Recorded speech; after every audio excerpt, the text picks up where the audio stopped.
Okay. So I call to order this regular council meeting Wednesday, February 14th at 7:03. And I'd like to begin this meeting by acknowledging that we are, acknowledging the traditional ancestral unceded territory of the Anticotin Nation on which we are meeting this evening. This is a unique situation, I think, because we have all 5 council members here in the room today and none on Zoom.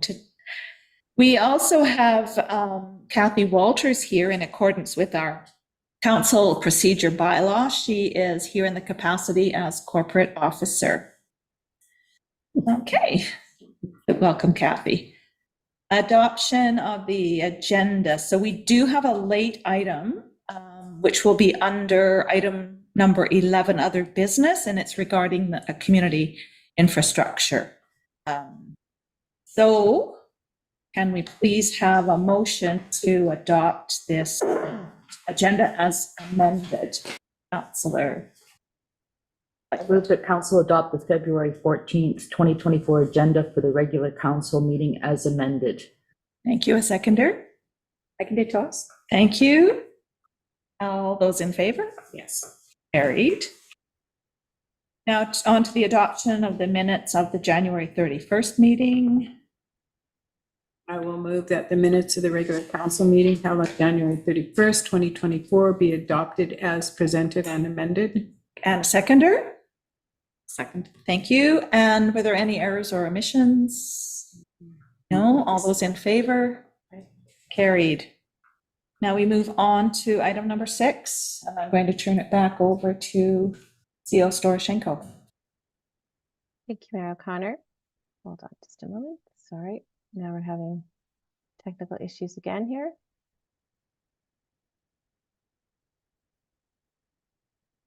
All right. Sorry, one. So members of the public are now invited to comment on matters related to the agenda. If you would like to speak, please use the raise hand function on Zoom. You can find that by clicking on reactions at the bottom of your screen and then clicking raise hand. So when it's your turn, I will read your name and you'll be asked to unmute yourself, and you'll get a pop-up on your screen asking you to unmute. You'll have 2 minutes to speak.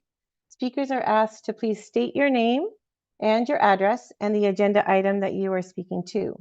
If anyone would like to speak, please use the raise hand function now.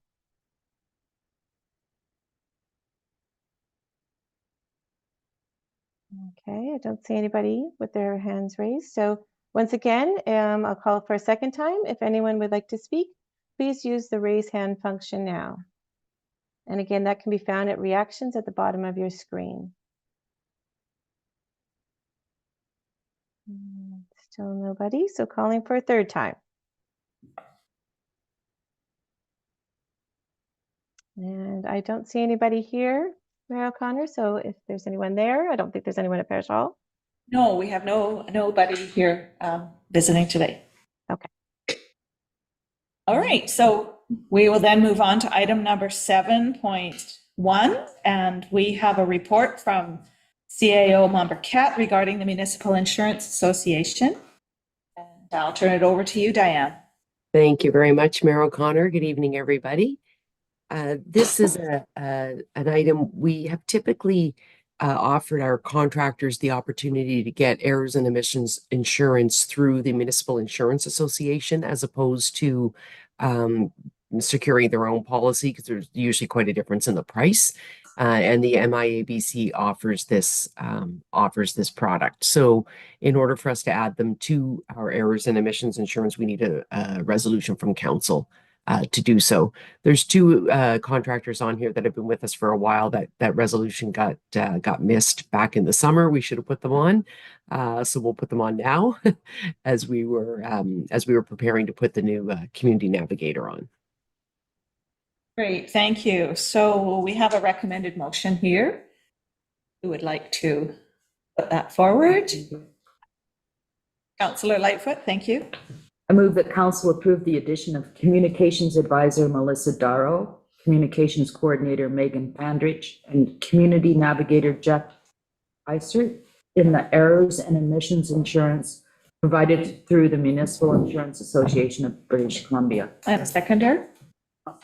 Thank you, Councillor Toss. And are there any questions or comments? No? All those in favor? Aye. Carried. Thank you. Now we have item number 7.1.2. And I'm going to turn it back over to CO Momberket again, and this is regarding the how-to documents.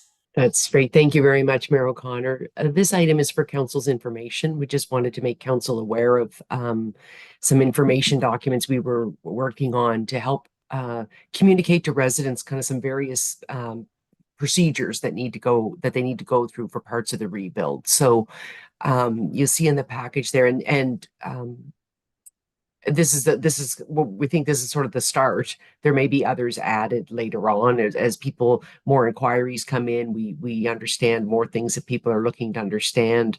We'll create some of these documents for them, but we started with the ones that were kind of the most obvious to us right off the bat. One, of course, is sort of how to engage with the village. Just a little reminder of who's who and who they call for what. We prepared a how to request a water connection and how to request a sewer connection. We're getting more and more of those kinds of inquiries coming in. Just want to make sure everybody understands what kind of timeline we need to respond and, how that process works, as opposed to, kind of grabbing one of the public works guys as they're walking down the street and saying, can I get a water connection? That doesn't work very efficiently to do it that way. So we tried to make it as kind of simple as we could. So we've got how to connect the water, how to connect the sewer. And then the other one that we have prepared, we're calling how to minimize construction impacts on cultural resources. So this is intended to be a guidance document for property owners as they're making their plans for their rebuild. Just some ideas about ways that they might be able to minimize their archaeology requirements and therefore their archaeology costs. Every situation is different, so you have to delve into the detail, but it's just to kind of make people aware of things like, where you locate the building on your lot might have an impact on how much you impact the cultural resources. So in addition to this, there will be more specific information coming from the archaeology branch, direction for owners that's more specifically tied to the Heritage Conservation Act and the requirements in there. That's kind of in their wheelhouse because that's their expertise and they're the ones responsible for the Heritage Conservation Act. So that they're working on that and hope to have that ready soon.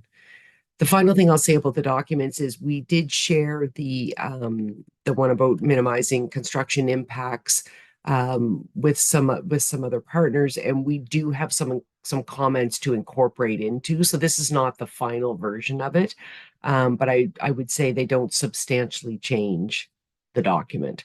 There's just and we may add things to these documents as we go along. We continue to get questions and whatnot. They're just meant to be a tool evolving. We'll have them posted on the website.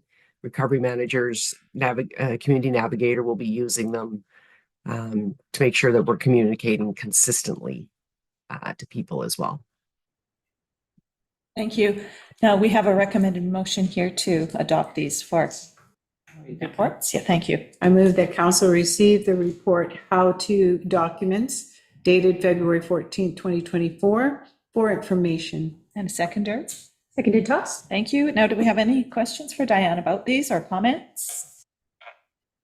Great. Look like it. Yeah, they do look great. All those in favor? Aye. Carried. Thank you. And now move to 7.1.3, which is the Capital Reinvestment Plan Award. And back to you, Diane, again. Thank you very much. We had posted an RFP back in early December looking for a consultant to assist us in preparing what we're calling kind of a capital reinvestment plan for water, sewer, and roads. So you may remember we had approval from UBCM for a grant to get this work done. It's kind of an important long-term planning exercise.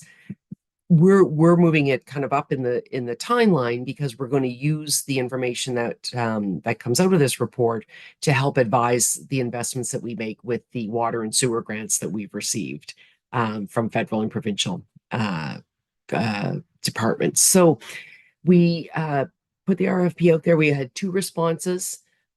We scored them on the criteria was the experience of the team, the experience of the company in similar projects, the experience of the project team that was proposed, the project plan that they were proposing to follow, and then, of course, the price. And when we ranked the 2 proposals, the one that came out on top was a local company called Archimedes Consulting Limited. And so we're looking to enter into a fixed price contract with them for the amount of $108,000 to complete this plan. Okay, thank you. Thank you. So we have a 2-part recommended motion here. Councillor Toss, thank you. I move that council authorize the chief administrative officer to negotiate a fixed fee contract with our Archimedes Consulting Limited for $108,300 to prepare a capital reinvestment plan, and that council authorize the mayor and corporate officer to sign the contract. Seconder, Councillor Lightfoot. Now, are there any comments or questions? Councillor Lightfoot. I guess my question is what the anticipated timeline is for completion of this work. It's a fairly short timeline. We had put in the when we posted the RFP, we let the proponents know that we were looking to have it finished around the end of April. We took a little bit longer in our evaluation of the proposals, so we might need to move that a few weeks just to give them adequate amount of time. But we're looking to have this kind of completed quicker, sooner than later. That's the phrase I'm looking for. Okay, thank you. Any other? I just want to clarify my understanding. So when it says fixed fee, that means they have to come in at that amount and they can't go over that, I presume. That's correct. Okay.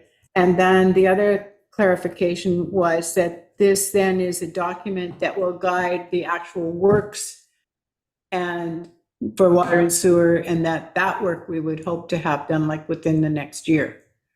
Then we'll start scheduling and planning that work. Those grants are multi-year, so they may not necessarily all get done in 1 year. It will depend on the nature of the projects. But this plan is also a little bit longer term than that. So it'll be a guide for us in the future. If there were other programs available that we could apply for funding, it will continue on beyond the grants that we currently have secured. Thank you. I appreciate that. Yeah. Thank you. Okay, all those in favor? Carried. All right, so now we're on to item 7.2.1. And this is around the 2024 budget. And now I will turn it back to Diane. It's time to start the budget process again. So we have started to do some preliminary work on the budget, just looking at, we're now kind of every year since the fire has been different because there's been a different level of municipal operations underway. We have probably, we have quite a bit more going on now than we did, say, a year ago. So we're trying to incorporate all those things into the budget. At the end of the day, I think, we all know that costs of all kinds are rising, whether it's supplies or materials or transportation for them or anything like that, as well as, staffing costs. We do have, we're adding new positions and we have to bring our salaries that we're offering up to what the market is, or we're not going to be able to attract any people. So at this point, what I'm hoping to do is get direction from council to prepare a financial plan that includes a 6% increase in the overall tax revenue. So that's not some people would see a 6% increase in their bill. Some people would see more, some people would see less. It depends on how your assessment comes out. We all know that the preliminary assessments are quite a large increase over the previous year. It would not be our intention to keep a tax rate the same on that much larger assessment. We will adjust the tax rate. But what I'm suggesting is that we work to provide the village with a 6% increase in the revenue that the assessment times the tax rate generates. So I just included in the report for everybody's information, kind of what the schedule is that we're working towards. So, we do actually have on February the 29th, it's not in this little calendar here, but we do have a public consultation happening at the parish hall on the budget. It will also be on Zoom for those who can't attend in person. So at that point, we'll review all the components that go into the annual budget and take any questions that people have. And from that, we will then come on March the 26th council meeting with a draft of the 5-year financial plan. And that's where we can kind of discuss, how all the different items have kind of shaken out. From there, there's still lots of opportunity for input and for changes to it. But from there, it kind of follows a little bit of a pattern of we do the first, second, and third reading of the 5-year financial plan bylaw. We get our final assessment report from BC Assessment. So then we're able to calculate what the tax rate needs to be in order to fund that financial plan. So the financial plan comes first. Then the next week, we do the approval of the next meeting, we do the approval of the financial plan and first, second, and third reading of the tax rate bylaw. And then on May the 7th, we adopt the tax rate bylaw. We're required to have it adopted by May the 15th. So May the 7th is our last regular meeting. If we stick to our schedule, we won't need any special meetings this year. But that has happened in the past that we need to slot one in order to meet the timeline. And I won't say it's definitely won't happen because something could go off. But the way that we're planning to do it right now, we should be in good shape. Good, thank you. We have a 2-part recommended motion. Who would like to? Thank you, Councillor Michelle. I move that council provide direction to staff to prepare the 5-year financial plan and budget in accordance with the provisions of the community charter, and that council directs staff to include in the budget for 2024 a 6% increase in the overall property tax revenue. Seconder? Councillor McCann. Questions, comments? Councillor Lightfoot? I'm just curious, a 6% increase would be approximately how much It's only money? $20,000 a year for the village. Thank you. Okay. I believe last year we held we raised it 6% as well, right? That's correct. Yes. Yeah, I think we did. Okay. Any other comments or questions? All those in favor? Aye. Carried.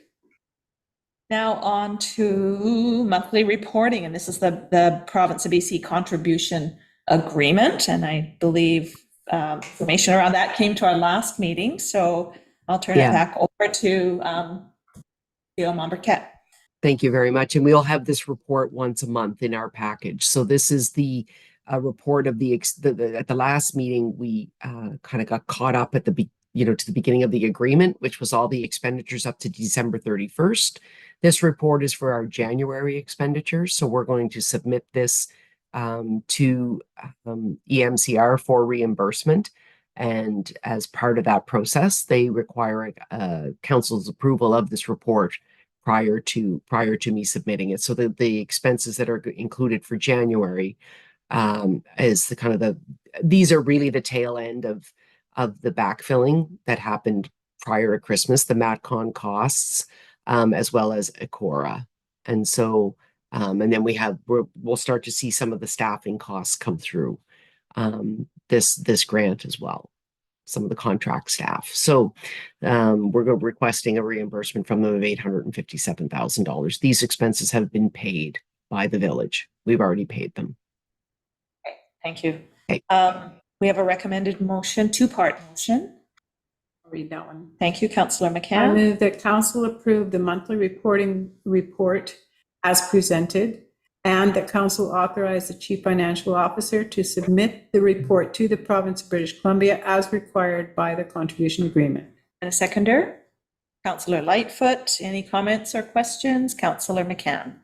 I just wanted to say that it would have been nice I understand, there's two parts to my comment. First one is I recognize the amount of additional work that this is for staff, and I appreciate that. But I also think that 2 years ago, it would have been awesome to have seen something like this. So I understand the reason behind it and how we ended up where we are now.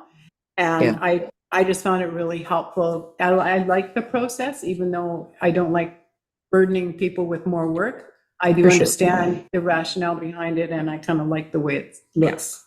So I appreciate all your work. Thank you. Well, I'm glad that you find it useful. That's great. That's great to hear. Are there any other comments or questions? No? Okay, all those in favor? Aye. And carried. So now we move on to item number 7.3, Director of Development, which is Berta is on the call, and she has a report here around the Development Services Activity Report. There she is.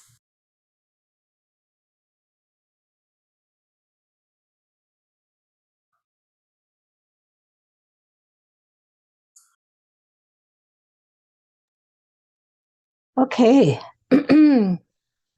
I'm sorry, tonight I've had a lot of technical difficulties. I've got two computers that haven't worked, so just bear with me a moment. I'm on my phone, so if I look funny, that's what it is. Good evening, Mayor and Council. Happy Valentine's Day to you. Lisa, who's also remote, and I are going to be kind of tag teaming this, so it's not going to be as seamless as we normally like. So as we all know, rebuilding is a very high priority for Lytton. A team to facilitate these with various expertise has been put together to provide guidance and move the rebuilding process forward as seamlessly as possible. We will be providing monthly reports to Council to show the activity that's happening. Lisa, slide 2, please. So today we're just going to go over some of the things to date that have happened. Tonight I'm going to be presenting a variance report to you on 145 Main Street. We all know that you approved the development permit for the grocery store a few weeks ago. And then last year we had the concrete batch plant that had a temporary use permit that was approved. Next slide, please. So there are a number of building applications that are that have been issued. And as you can see by the number on the slide, there have 5 that have been issued to date. Next slide, please. The next slide is really just an activity detail. So there have been building permits. There's been 4 building permits. There's been 1 commercial, 1 variance, 1 development permit, 1 temporary use permit, and 4 different zoning bylaw amendments. So if you recall, the zoning bylaw amendments were of various types, front yard setbacks, etc. And that concludes my comments for tonight, and I'll be presenting a similar report to you again next month. Perfect, thank you. So we have a motion to receive this report. Councillor McCann. Sure. I would move that Council receive the February 14th, 2024 Development Services Activity Report for information. And seconder. Toss, thank you. And are there any comments or questions? No, I'd just like to say that I appreciate this information, and I think everybody listening in will as well. It's just wonderful to see this coming, and we're able to track the progress. So thank you. Okay, so oh, sorry, all those in favor. Carried, perfect. All right, 7.3.2. Development variance permits. And I'm going to turn it back over to Berta. Thank you again. This one does not have a PowerPoint presentation, so I'm just going to speak to this one. 145 Main Street was a location of the Chinese Museum prior to the fire. The owner is preparing to rebuild exactly as it was on site prior to the fire and is seeking a variance for parking regulations. Specifically, what is being sought is a variance to the commercial parking from 1 stall required to 0 stalls provided. It is understood that prior to the fire, the museum had a similar variance. Mention of it has been found in the minutes. However, evidence of the development variance permit for parking was never found or substantiated. Tonight, staff recommend that you approve this variance and allow the museum to build as it was previous. That concludes my comments. Okay, so we have a long recommended motion here. Volunteer to read it out? Sorry, who would like to move it? Councillor Lightfoot.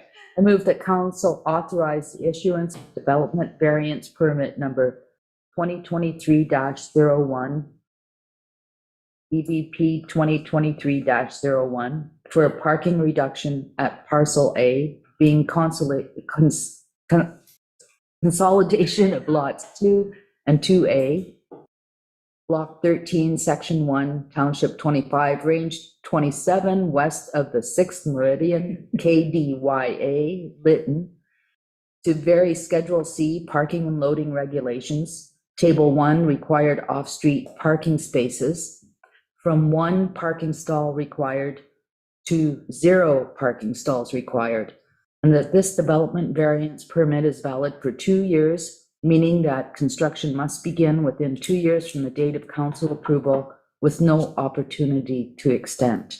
Thank you. And seconder? Sure. Councillor McCann. Are there any comments or questions regarding this? No, seeing none. All those in favor? Carried. All right. Item. Thank you very much. Sorry, Mayor. I just wanted to also make a note that we did receive some correspondence regarding the DVP. So we do have to acknowledge that. So Rachel Zimmerman did send something in. She sent it, she's from 250 First Street. She did just want some clarification of the DVP, including residential lot and of the corner and First and Main. And also she sent that in on February 12th, and planning has actually responded to her, and there's been no other correspondence received. Okay, thank you very much. All right, we'll move on to item number 7.3.4, which is Public Works, and I believe we have Brian Baxter here to speak with us about park benches, planters, and lamps. Brian? Yes, Mayor O'Connor, can you hear me? Yes, we can. All right. So as indicated in the report, I was hoping to get direction from council as to whether they wish staff to investigate rehabilitation costs for the damaged park benches, planters, and lamps that were in the village prior to the fire and have been damaged as a result of. There's a couple items, a couple photos in the package that show the damage is different in different degrees. Some are still in the village, relatively undamaged, and some of the concrete planters have been placed around the village to avoid tripping hazards from lamps that were removed or bolts that are still in the sidewalks. The garbage can lids are probably damaged more so than concrete, obviously. The broken ones have already been kind of put into a pile. So what I'm sort of looking for is direction from council, whether you wish to discard the items, take them to the landfill, sell if there's any interest, or have us investigate costs to restore. Thank you. All right, we have a recommended motion. That would be, I will make that motion. I will move that council directs staff to investigate the cost of the rehabilitate Village of Lytton items damaged in the fire. A seconder, thank you. Now, are there any comments or questions around that? Councillor Lightfoot? I think it's worth investigating, but I wouldn't want to have a lot of time spent on it. I know the park benches, people would approach the village and ask, where did you find them? They really liked that design, and it was hard to locate where they came from. Some of them looked like they could be restored quite easily, others maybe not. The lamps, the decorative lamps throughout town, I know a lot of people appreciate them, but there were a number of issues with those lamps, specifically anchoring them securely so that they were stable, and they were wired, so that would all have to be redone. So again, investigating what it would take to rehabilitate them, as long as it doesn't take too long, I think is worthwhile. But thank you. Other comments? Councillor Toss? Thank you, Mayor O'Connor. Just looking at spring approaching, I'm thinking of the planters. I'm wondering if we could investigate maybe those people that are in the village currently, sort of similar to pre-fire, where one household would take care of a planter, and maybe we can, I don't know. If, Yeah, the motion on the floor is around investigating the costs. Okay, to absolutely. rehabilitate. Yeah. Yeah, so Okay. I speak in favor of that. No other comments or questions? All those in favor? Yeah. Aye. Where am I here? Yes. Thank you very much, Brian. We look forward to that report coming back. Thank you. Costs. Yes. Yes, carried. So now we're on to item number 8, bylaws. And we have the zoning amendment bylaw number 745 regarding parking. And Berta is going to speak to that.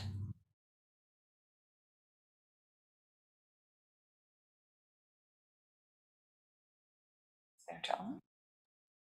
Sorry, Maybe- Mark, I'm not sure where Berta, well, here she is again, just a moment. Okay, well, what we'll do is we'll put the motion She's here. forward. Yeah. We'll put the motion forward first. So we have a two-part recommended motion. That I move that council give zoning amendment bylaw number 745, 2024 first reading, and that council directs staff to report back with agency comments prior to second reading. Thank you. And seconder? Sure. Councillor Michelle. And now, any comments or questions for Berta, or shall we just turn it over to her for her report? Sorry. There she is. Okay, Berta? She's muted. She's having technical difficulties. Yeah. Okay. There we You can are. hear me at least now. Okay, there's something. Sorry, Yeah. this is embarrassing. I'm turning bright red now because of it. This has been an amusing. Oh, okay, great. We got screen share. Okay, let's continue on professionally now.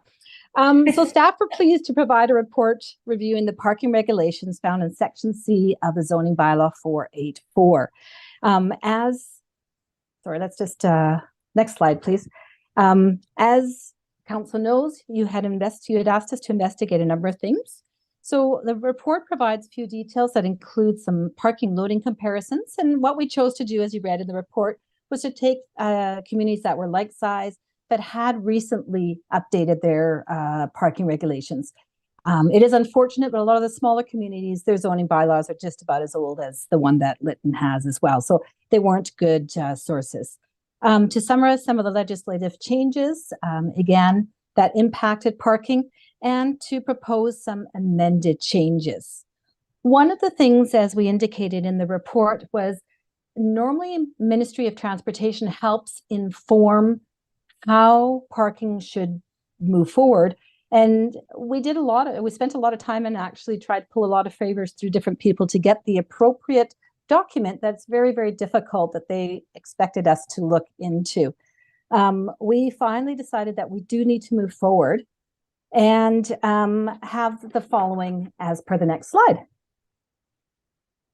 So some of the things that we looked at as well is just regulations on parking. So some places have no standards.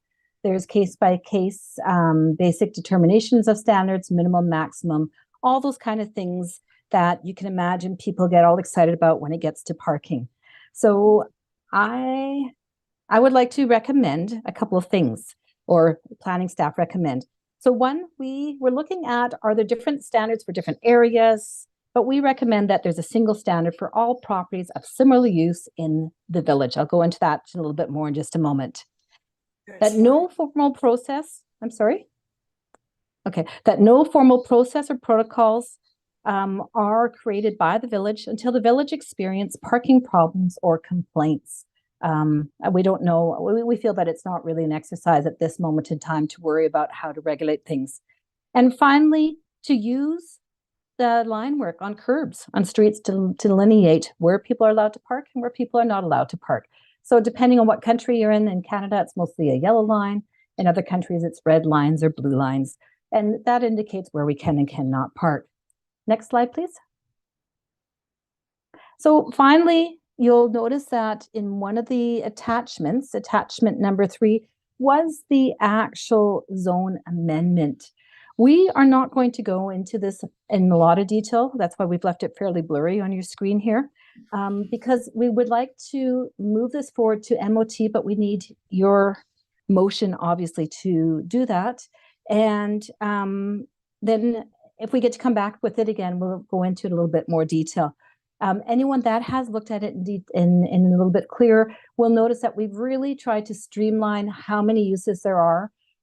We tried to get it as succinct as possible, and really knowing the size of Lytton, and we know Lytton's never going to be a city of 1 million people, try to really be logical in some of the requests, such as loaning and etc. And that essentially concludes my comments. Thank you.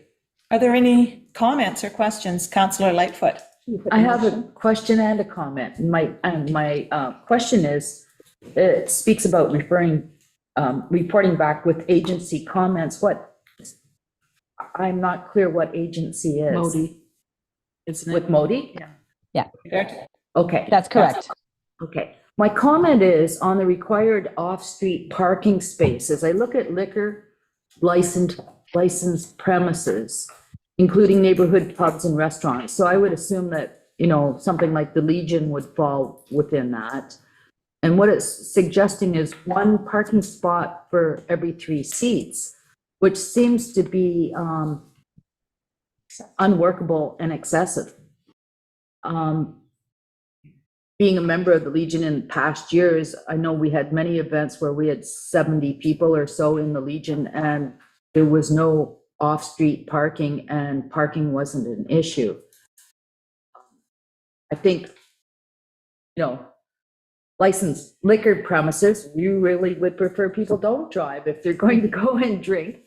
But a lot of the patrons would be within walking distance. So I think that that's way too high. And if we look at the Lytton hotel pub complex that we had in the past, I'm not sure what their occupancy would be in the pub, but I would suggest at least 60. So that would be 20 parking spots. Probably 15 to 20 rooms in the hotel, so that's another 15 to 20 parking spots. And then a restaurant, which would, require another 4 or 5. So we're talking like close to 50 parking spots for what used to be the Lytton Hotel. Again, not anything that this community has ever needed or required to function. So that was the big jump out on this required off-street parking spaces that, they can apply for a variance, I guess, but if we took the rationale of why we didn't want to be overly regulated for other aspects of parking, I think that liquor license premises falls within that too. And I'm just curious, retail for every 100 cubic meters or square meters, it needs, what did it say? 3? Help me out here, Berta. 1 per. Just one? 1 per. So I don't know what Square footage. how many square meters the grocery store would be. Someone suggested to me 20,000, but I don't know. That seems like a lot. I don't think it would be that much. Maybe square foot. I don't know. Yeah. So I think I'm not sure if what that proposal had in the past fits this criteria or not, and I don't know if you've looked at it. Perhaps you have. It's the application that we approved just a while ago. So this, you're asking, this recommended motion is asking to pass first reading. And if I heard you correctly, you'll then wait for MOTI response. So it won't necessarily come back to us very quickly. Back for second reading. Thank you. I'm sorry, I'm having problems with unmuting because I'm on my little phone. Yes, yes, we're looking for MOTI to give some response. what we have done actually in a lot of these is we cut it quite substantially, as in we made the amount of parking a lot less. So for the grocery store, I don't have that information in front of me, but 100 square meters of gross floor area is somewhere in the neighborhood of 10,000 square feet. So if we think about that, then it's less than we actually required them to do at this point. A lot of the logic that was used in this is the main area of Lytton is not very large. And if we think about a walkable scale, which is mostly 400 meters, I would imagine that the circles would overlap between people's houses and where they work. So for instance, if I lived within 300 meters of my home, why would I drive a car somewhere to park it? It's probably more hassle than to do otherwise. And I know our team had come up with some, and I went through it, I'll be honest, again, a couple of weeks ago, and cut it even more, as in required less parking, because my indication that you as council has given us, there's a lot of overlap where people will be using multiple things or multiple different services, but just parking in one spot, mostly on the road, is anticipated. So we're happy to look at the liquor primary. That is one that tends to be rather stringent in a lot of communities, and anything else that you would highlight that you'd like us to review. But our intention right now is to get it to MOT so that we can get comment, that we know that we're in the ballpark and we can tweak it up as needed very specifically. Okay, thank you. Councillor McCann. I just want to clarify, in your report, you've got number 3 alternatives, and it says no standards, case-by-case determination, minimum standards, maximum standards, regulated street parking is number 5, and parking zones, right? So are we choosing that right now, or are we just getting that for information right now? I would recommend that we're just getting it for information. In my presentation, I did do 3 recommendations that aren't as clear in our report. That's why I wanted to bring them out. They're actually all in the report. And one was a single standard for all of Lytton, for all uses that are similar. No formal protocols until Lytton experiences problems. And then, like I said, for me, the use of line work on the curb to indicate where people could park and not park. So that was what our recommendation was. And I'm sorry that it's not as clear in the report as it should be. That's okay. I get it now. Thanks. Other comments or questions? Here, my comment. Councillor is Toss? covered there. Okay, perfect. Councillor McCann's question. Okay, so all those in favor? Aye. Carried. Thank you so much. All Thank right. you. Thank Didn't you. actually do it though, did we? Yeah, we did. Oh, good. Okay. Yeah, we've made the motion and it's passed. Okay. So item number 8.2, which is the fees and charges amendment bylaw. We are bringing it today for adoption. And so can we please put that motion forward? Councillor Lightfoot. Move that council adopt fees and charges amendment bylaw number 743, 2024. Seconder. Councillor Toss. And are there any comments or questions? All those in favor? Carried. And item number 8.3 is also the council procedure amendment bylaw, which changed the dates of meetings to Tuesdays instead of Wednesdays. And we have a 2-part motion here for adoption. Who would like to make that? Move that council adopt council procedure amendment bylaw number 744, 2024, and that council approve the revised 2024 regular council meeting schedule. And seconder? Sure. Councillor McCann. If there's no comments or questions, all those in favor? Carried. All right, we have item number 9, which is correspondence, and we have one piece come in from Mayor Anderson from the district of Sicamous regarding Bill 34. And so we need a motion to receive that for information. I'll make the motion that council receive correspondence from Mayor Anderson, District of Sicamous regarding Bill 34 for information. Seconder? Toss? Thank you. And any comments about this? No, all those in favor? Carried. Now on to verbal reports. I will begin. Okay, so Yeah, our last council meeting was at the end of January, and although I've been very busy with various meetings in the last 2 weeks, I really don't have a lot to report today. I did participate, I was contacted by 3 different radio stations, Radio NL, CBC in Kamloops and CBC out of Kelowna for interviews, mainly asking for updates, but also interested in our $5,000 grant to support property owners with archaeology.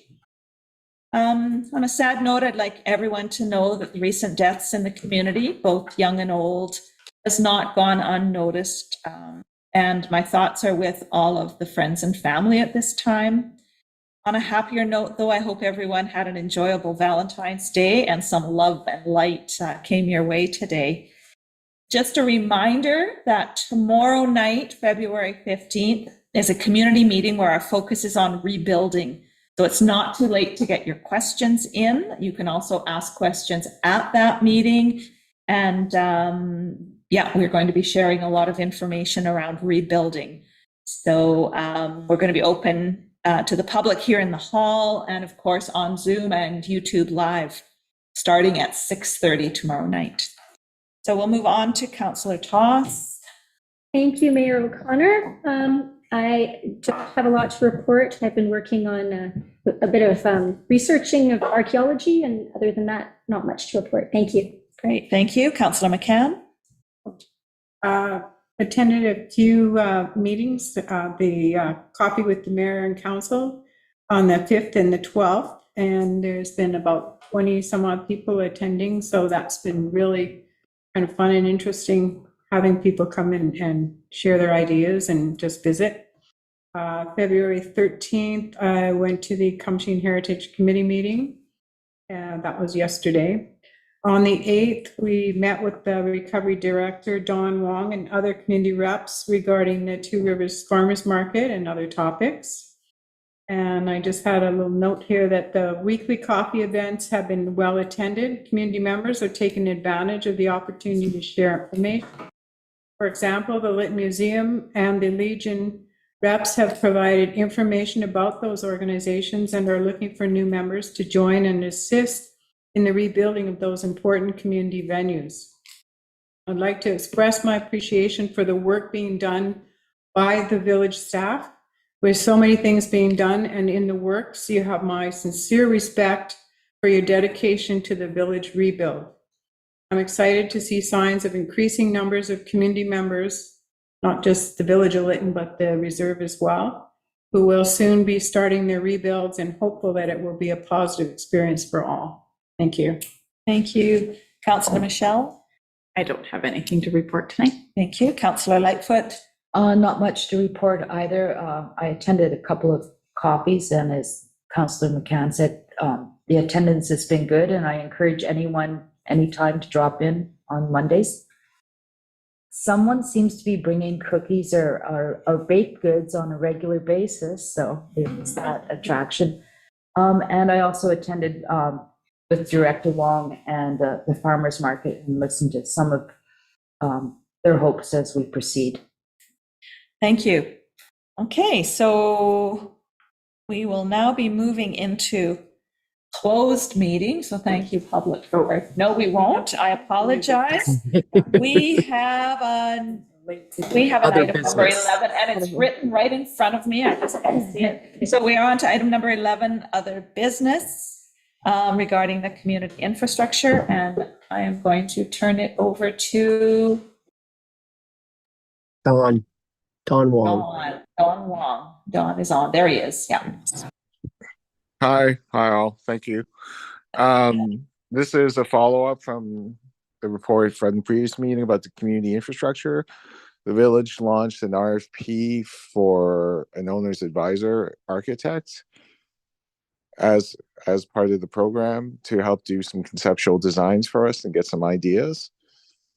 That RFP was really well responded. We had 9 qualified applicants. We actually had 10 applicants, but 1 we had to disqualify. We did a short list down to 3 architectural firms. With those 3 firms, we connected with Lytton First Nation staff as well as SCUPA to get their input and comments on it. Based on everybody's decisions, we'd like to recommend awarding a contract to Stantec to begin the work as soon as possible. Thank you. We have a two-part motion here. Councillor Lightfoot. I move that council authorize the Village of Lytton to enter into a contract with Stantec Architecture Limited to develop a feasibility study / concept plan for the community infrastructure to be funded through the Infrastructure Canada Green and Inclusive Community Buildings Program, and that council authorize the mayor and corporate officer to execute the required documents. Seconder. Councillor Toss. Any comments or questions? Just one. Councillor McCann. The way that recommended motion reads, there will be one plan to come forward. And I would like, my preference would be to have a choice, to have several options available as part of this process. That's my only thing that I would add to that. Hey, this is Don. For sure, we'll have different, like up to 3 options are generally put forward, which we'll make sure we'll have, and we'll hope to do a kickoff next week where we'll make sure all of council is invited. Okay. just to not exclude anyone. Thank you. Councillor Lightfoot. And I guess a question regarding timeline. What is the anticipated time required to see this realized? Typically, it would be several months. We're shooting for weeks. CAO Mombercat. Thank you, Mayor O'Connor. I just wanted to ask, if we could maybe just amend the motion. I just realized I didn't put the dollar value in it. So it should be a contract for $27,500. I think it's important to have that in the motion. I just realized. Thank you. Thank you. Okay. Councillor Lightfoot. Do you want me to read it with that inserted? Uh, Or just make a friendly amendment to the motion I made to include the amount of $27,500? Is that good, CO Storoshenko? You've got that? Yes, yeah, that's fine. Okay, perfect. Thank you. Okay, so now that works for everybody. So we need a motion to do so. I will move that council close the meeting to the public to discuss matters related to the community charter, section 91C, labor relations or other employee relations, and 91G, litigation or potential litigation affecting the municipality. Okay, thank you. Thank you everyone for attending, and I'll turn it back over to CO Storoshenko. Thank you, Mayor O'Connor. That concludes the public portion of the regular council meeting of February 14th. We ask that the public and staff please remove yourselves from the meeting as we go into the closed session. Thank you for attending tonight's meeting and have a wonderful night. And I invite council to take a short recess while we reset the meeting to closed.